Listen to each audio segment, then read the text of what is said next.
Hello. I am on my way back from seeing my daughter today, and my car has a brake light out. First story of my little talk, I was driving through our small town of Orange, Massachusetts, and dropped my son off and noticed that the blue lights were flashing behind me.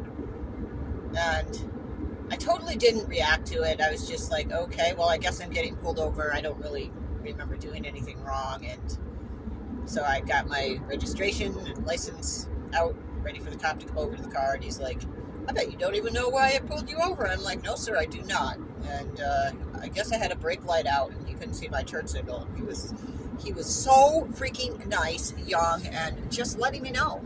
It's like, hey, I'm sure he checked my car to see if I wasn't like sucking back booze or making sure I had all the paperwork in line or on his, computer. But just encouraging that when we learn about the system, we get these hard edges and we forget it's all just a bunch of people like us that are in it, and we're all in it in the big game. No getting out of it.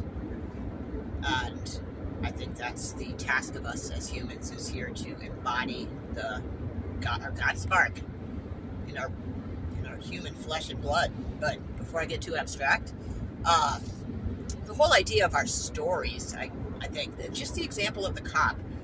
I have a story about cops. I've had some bad experiences. I think I shared that cops freak me out. Like, I'll always be like, when I see them, like, am I doing anything wrong? So, like, they tap on everybody's guilty conscience. And I've seen actions that have been taken that I have not been happy about. And there's a lot of quick judgments made about them. And also, I don't know their story. I don't know this guy's story. I don't know anybody's real story. Only you know what you've been through, what you've experienced. And we go on the internet, we go on social media, and we use ad hominem to pull people's character down when based on stuff they've posted, and we get these like beads of animosity, and it's a big us-them thing, and the baddies are over here. And I'm not saying there's not deception and lies and whatnot that needs called out, absolutely. But also holding the compassion for the human experience and the fact that we do not know what anyone else has really been through, no matter how much we think we do, no matter how much we want to tell them what's what and fill them in and help them and whatnot. Holding grace and holding some compassion, me included, and for yourself. Shit, man, the system is beating us all down. We are deep in it. We've been programmed up the waz, and waking up to that is really disturbing, and having to participate in it daily in something that really isn't for our highest good and breaks our backs and is built on hierarchy, shame, and scarcity. Yeah. So just another video to come on and be a little more positive and say, hey, give the sister, give the brother a freaking break.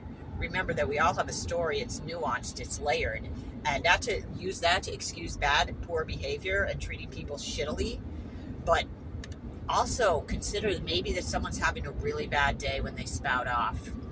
We can certainly identify patterns of behavior, and also dredging up people's pasts. That's really a reach, in my opinion. Going back and dredging up people's pasts without giving them a platform to discuss. And sometimes they won't, and it's called for, but all I know is that we could go into a lot of people's pasts, including mine, and find some really weird stuff and make a case for the fact that maybe I'm a baddie. Maybe I don't deserve to breathe or be alive. And that's really sad that someone would feel that way, or need to make other people feel as if they don't deserve to exist, that there's not always a chance to wake up. And I want to say redemption, and remember who the freak you are. This ain't no accident, none of it. So, sending out a big heartfelt ripple of love to all y'all.